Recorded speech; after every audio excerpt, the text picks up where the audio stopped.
Hey everybody. So again, in regards to, and again, I'm sorry if I mispronounced her name again. Aahana. Sorry about my voice.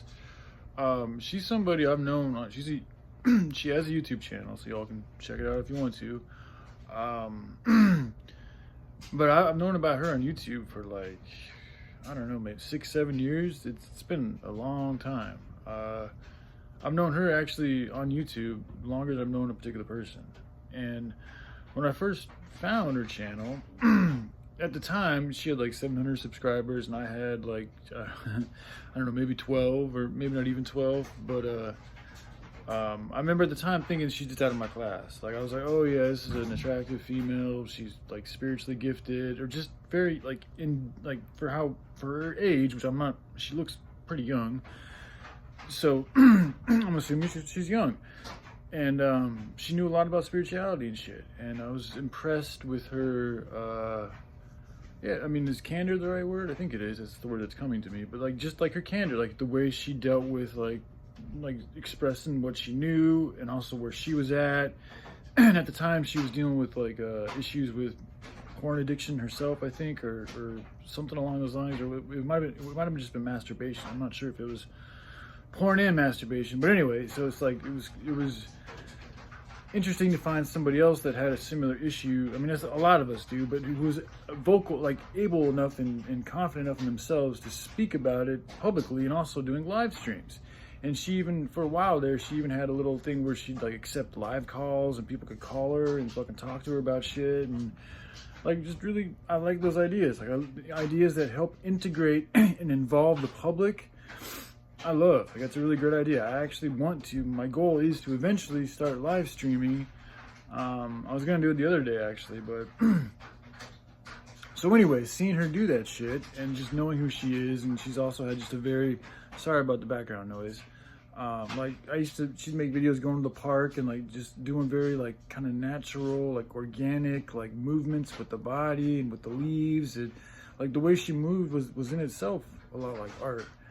So, but yeah, upon seeing it though, like, I was like, damn, that's just too much. Like, I just, at the time, I was, I was still developing my voice and my confidence, even though I'm pretty sure I'm older than her, but, I'm kind of a late bloomer. So it's taken me a little bit to kind of get my own bearing and get away from like the backdrop of being kind of like a peon for my friends. And now that I'm not that no more, I've developed more of my own confidence and voice. And so anyways, in doing so, I feel much better about myself and what I'm able to fucking go at. And I should have been, anyway, it is what it is. It all happened as it needed to happen. So, but anyways, I've changed. I think she's been watching me throughout the years, so she's probably witnessed that change.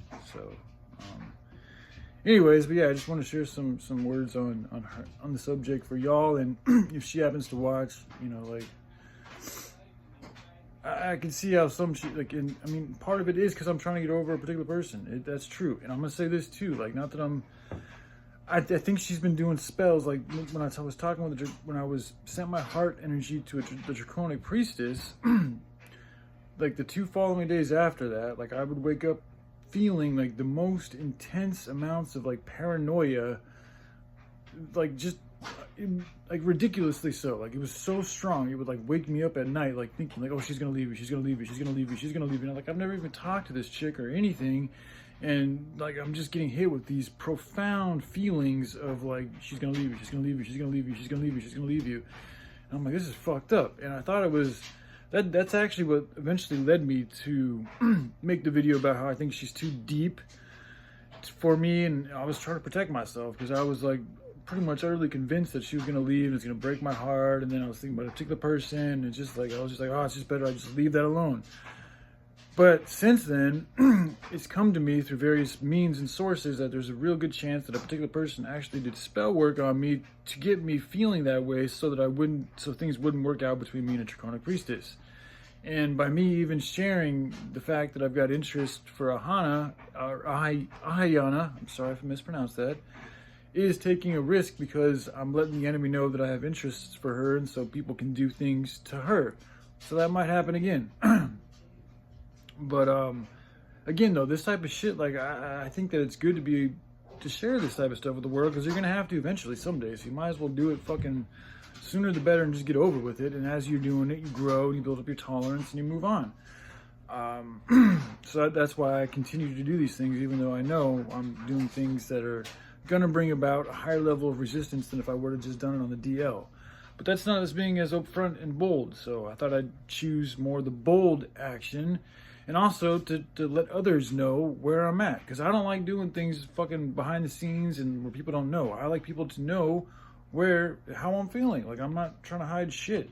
And people that do hide shit, like, there's something to be said about that. But anyway, so yeah, and I also think that Aahana, I feel like she's got a very, I feel like she's got, I could be wrong, but I feel like she's got a good deal of compassion in her. And I do, if my memory serves me correctly, I remember her going, or she did go to in the past, clubs and movements and groups for, protecting animals, or something along those lines. It was either animals or was it to do with the processed foods and the animals? I don't know. It was something along one of those two things, but maybe even both of those things. But I think she lives in Chicago, or did live in Chicago, and she used to go to some of these movements. So it's a similar interest. So yeah. Anyways, yeah. Just all right. I love you guys. Y'all take care. Bye.